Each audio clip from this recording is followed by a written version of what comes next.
پیارے دوستو السلام علیکم۔ عزیز دوستو، آج کی اس ویڈیو میں ہم غزوہ احد کا واقعہ سنائیں گے، تو عزیز دوستو ویڈیو میں آخر تک بنے رہے۔ غزوہ بدر کے بعد کافروں سے چند چھوٹی چھوٹی لڑائیاں اور جھڑپیں ہوئیں، پھر جنگ بدر کے 1 سال بعد جنگ احد ہوئی، جس کا قصہ چوتھے پارے کے نصف پاؤ سے شروع ہو کر نصف کے کچھ بعد تک پہنچتا ہے۔ کافروں کو بدر میں شکست کا رنج تھا، وہ اس کا بدلہ لینے کے لیے 1 سال بعد مدینہ منورہ پر چڑھ آئے۔ ہمارے پیارے نبی صلی اللہ علیہ وسلم نے مسلمانوں سے مشورہ کیا، طے پایا کہ مدینہ منورہ سے باہر جا کر مقابلہ کیا جائے۔ 1000 مسلمانوں کا لشکر روانہ ہوا، جبکہ کافروں کا لشکر 3000 تھا۔ راستے میں عبداللہ ابن ابی منافقوں کا سردار اپنے 300 آدمیوں کو لے کر واپس ہو گیا اور بہانہ بنا دیا۔ آپ کے پاس 700 جانباز مسلمان رہ گئے۔ آپ نے کوہ احد پہنچ کر 50 تیر اندازوں کو پہاڑ کے اہم مقامات پر بٹھا دیا اور بہت تاکید کر دی اور حکم دیا کہ میری اجازت کے بغیر تم اپنی جگہ نہ چھوڑنا، خواہ ہمیں شکست ہو یا فتح، تم اپنی جگہ پر ڈٹے رہنا۔ جب جنگ شروع ہوئی تو اول مسلمانوں کو فتح ہوئی اور مسلمان مال غنیمت جمع کرنے لگے۔ یہ دیکھ کر وہ مسلمان جن کو پہاڑ کی اہم جگہ پر کھڑا کیا گیا تھا، 10 آدمیوں کے سوا باقی سب اپنی جگہوں کو چھوڑ کر آ گئے۔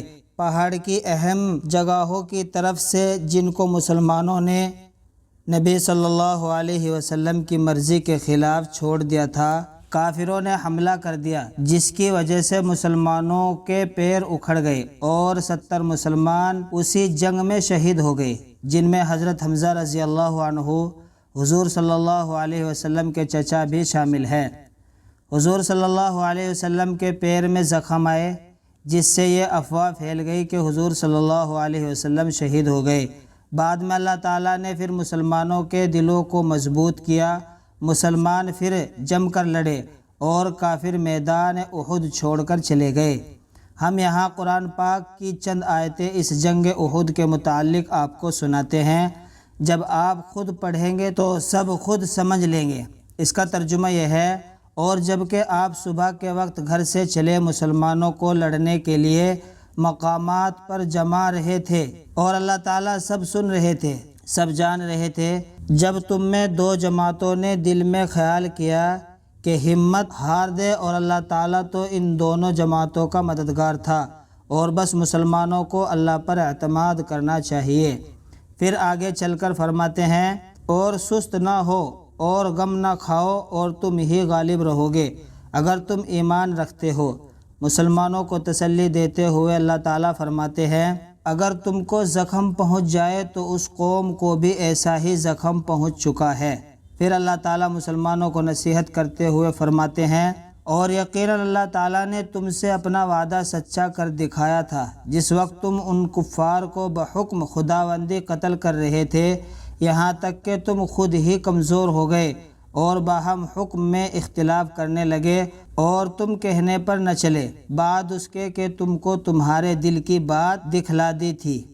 مسلمانوں کو کافروں کے مقابلے میں شکست اللہ اور اس کے رسول کی اطاعت کی کمزوری کی وجہ سے ہوتی ہے، جیسا کہ آپ کو بتایا جا چکا ہے کہ ہمارے پیارے نبی صلی اللہ علیہ وسلم نے 50 تیر اندازوں کو چند جگہوں پر بٹھا دیا تھا اور تاکید کر دی تھی کہ وہاں سے نہ ہٹے، لیکن سوائے 10 کے بقیہ لوگ وہاں سے ہٹ گئے۔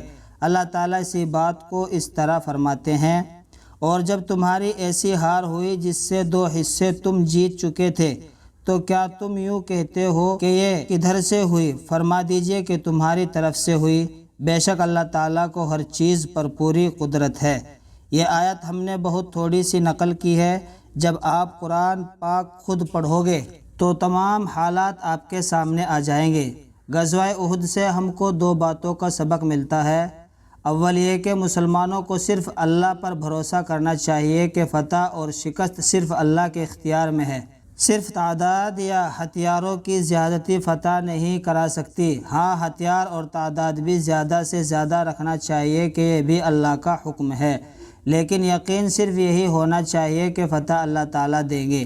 دوسری بات یہ ہے کہ ہم کو جو ہمارے امیر یا کمانڈر چیف حکم دے اس پر سختی سے قائم رہنا چاہیے، چاہے جان چلی جائے، چونکہ یہ بھی اللہ کا حکم ہے۔